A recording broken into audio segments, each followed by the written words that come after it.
Hello everyone, I'm Nurushada binti Roslan, and today I will be explaining topic about market forces in demand. In this topic, I will cover 4 parts, which are the definition of demand, demand shifter, demand function, and consumer surplus.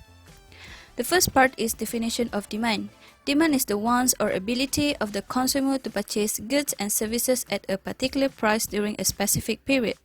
The demand curve is downward sloping because price and quantity demanded has inverse relationship, meaning to say, when the price increase, the quantity demanded decrease, and when the price decrease, the quantity demanded increase. Next, we can create demand curve by plotting all points of the demand. From the table shown, when the price increased from 1 ringgit to 3 ringgit, the quantity demanded decreased from 30 units to 10 units. Thus, by plotting these points, you will get the demand curve as shown in the example. Next, I will be explaining on why the demand curve is downward sloping. It is because of 3 factors, which are the law of diminishing marginal utility, substitution effect, and income effect. First, the law of diminishing marginal utility is where the satisfaction earned is decreasing when the quantity consumed increase. For example, the first purchase of pizza gives you the highest satisfaction due to hunger, but for the next slices or additional units of the pizza, you will earn less satisfaction because you are already full. Second, substitution effect is when the price of A falls, the quantity of B is decreasing. Let's take chicken and beef as an example for substitute goods. When the price of chicken falls, the price of substitute product, which is beef, is relatively more expensive. Therefore, the quantity demanded for chicken is higher rather than the quantity demanded for beef. Third, income effect is situation where the price increase, the individual's purchasing power is decreasing. By means, with the same amount of money, the units of product you can purchase is decreasing and little. The second part is demand shifter. There are 5 determinants of demand shifters, which are price of related goods and services, income, preferences, number of buyers, and buyers' expectation.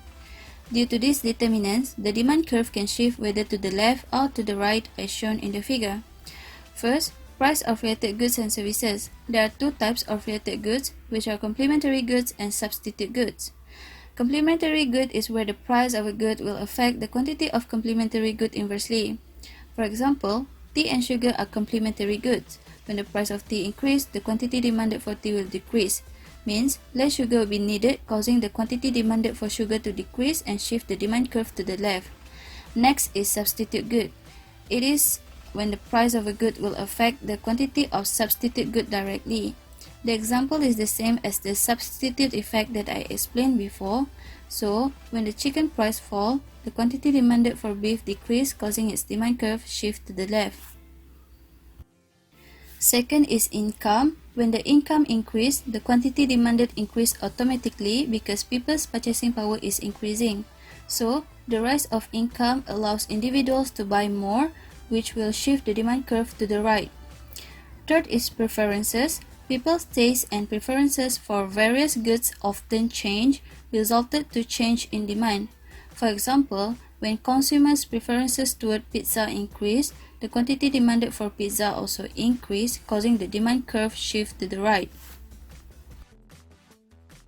Fourth is number of buyers. The larger number or size of the buyer, the higher the demand is. For example, the larger number of students, the higher quantity demanded for books. So, more buyers will shift the demand curve for books to the right. Fifth is buyers' expectation. When consumers expected the future price of a product will fall, they will save more money now because they want to spend it in the future. Thus, current quantity demanded is decreasing, causing the current demand curve shift to the left. The third part is demand function.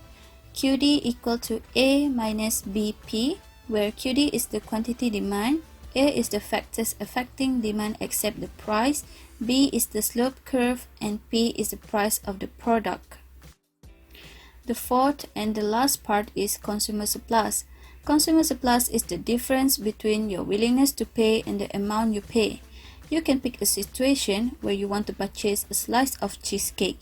If you are willing to pay for 10 ringgit to eat a slice of cheesecake that costs only 7 ringgit, then your consumer surplus will be 3 ringgit. That is all from me. I hope this video is useful for you guys. Thank you.